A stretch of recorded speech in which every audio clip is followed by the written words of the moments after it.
I've seen the tapes. Not literal reels of film, but the evidence of a life meticulously curated and then violently contested.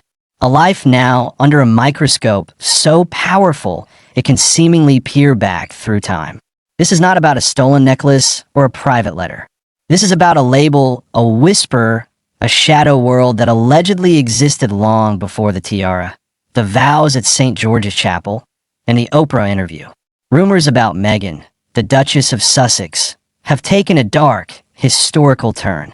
Claims are now surfacing, not from tabloids, but from within her own fractured family, alleging a past that directly contradicts the woman we know today. Her estranged half-brother, Thomas Markle Jr., has gone on record with a series of explosive allegations, centering on one particularly loaded term, that before she was a royal, Meghan Markle was a yacht girl. And in the cloistered, tradition-bound halls of the monarchy, such a claim, however unverified, is not just scandalous, it is potentially incendiary. Before we delve into these grave allegations, their shocking source, and why this isn't just salacious gossip, but a direct threat to the foundation of the Sussex brand, you need to be in the right place. Subscribe to Royal Report 24/7 and hit that like button now. This is a story of two narratives in a death spiral, and we are about to trace its path from the sun-drenched decks of Mediterranean superyachts to the very heart of the world's most famous family. Stay with us. First, let's decode the terminology, because yacht girl is not a casual phrase. In elite circles and media exposés, it refers to a specific, shadowy ecosystem. Beautiful young women who are allegedly flown to lavish parties on private jets and hosted on mega yachts by ultra-wealthy men, often oligarchs or billionaires. The implication, always whispered, is a transactional relationship. Access and companionship in exchange for luxury, connections, or something more explicit. It is a world of extreme discretion, non-disclosure agreements, and blurred lines. It is also, importantly, a world that is the absolute antithesis of the life of a working member of the British royal family, an institution built on an image of probity, discretion, and irreproachable conduct. Now, to the source. Thomas Markle Jr. is not a neutral observer.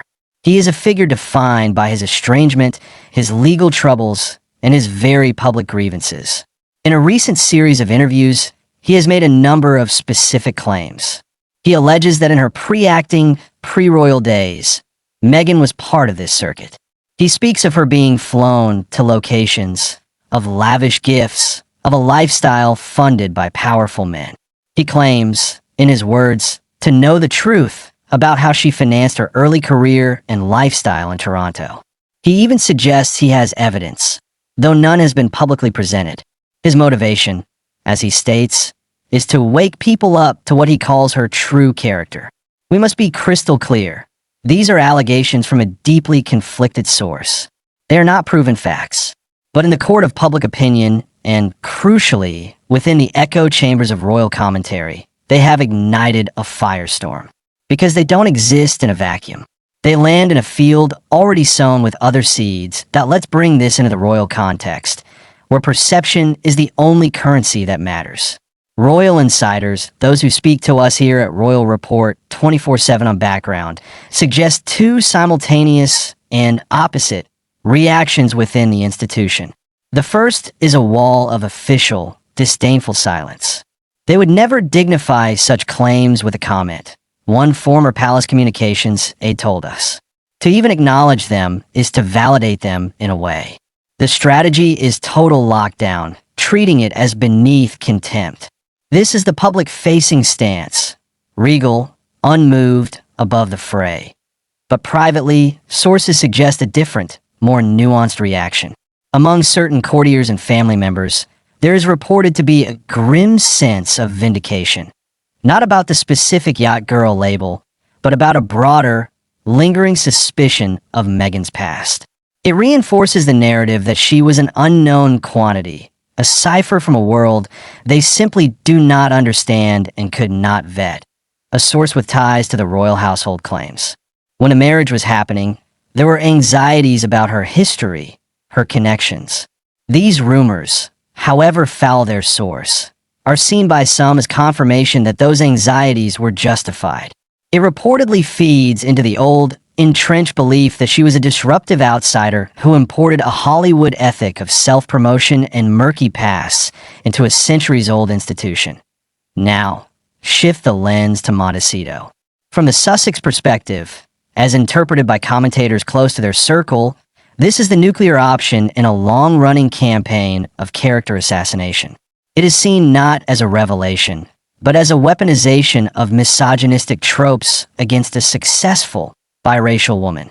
Allegations of using relationships to advance are, they argue, routinely flung at ambitious women but rarely at men.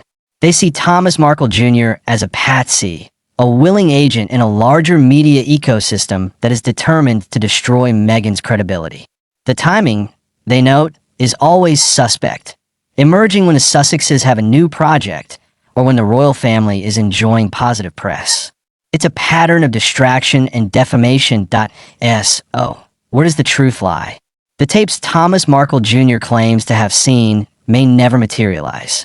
The evidence may remain forever in the realm of he said, she said, but that is almost irrelevant to the damage being done. This story exposes the fatal flaw in the Sussexes' attempt to control their narrative. They left the palace to escape its controls, but in doing so, they also left its protection. The royal family's fortress-like silence can shield you from specific allegations, but it can also abandon you to the wolves. Meghan and Harry are now in a global arena where every disgruntled relative, every embittered former acquaintance can become a primetime source. They're fighting a hydra, cut off one head of rumors, and two more grow, uglier and more personal each time. The haunting question this leaves us with is not, was she a yacht girl? For we may never know. The haunting question is, how far will this go? What line won't be crossed? If a brother can allege this, what might a paid friend or a dredged-up acquaintance from 2 decades ago be persuaded to say? And at what point does the sheer weight of the speculation, however baseless, begin to reshape the legacy of the Duchess of Sussex and, by painful extension, her children? This is a live, unfolding crisis of reputation. It is a case study in how a modern, digital-era reputation is attacked and defended. And it sits at the white-hot center of the world's most watched family drama. This is why we built Royal Report 24/7, to navigate these treacherous waters with you, to separate the whispers from the documented events, and to provide the context that turns scandal into understanding. If this deep, disturbing dive into the allegations that threaten to rewrite the past has held you captive, then you cannot afford to miss what happens next. Share your perspective in the comments below, hit the like button to support our independent reporting, and crucially, subscribe to Royal Report 24/7. Because in this war of narratives, the next tape, real or imagined, could be inserted into the player at any moment. And we will be here, watching the screen, when the image flickers to life. Until then.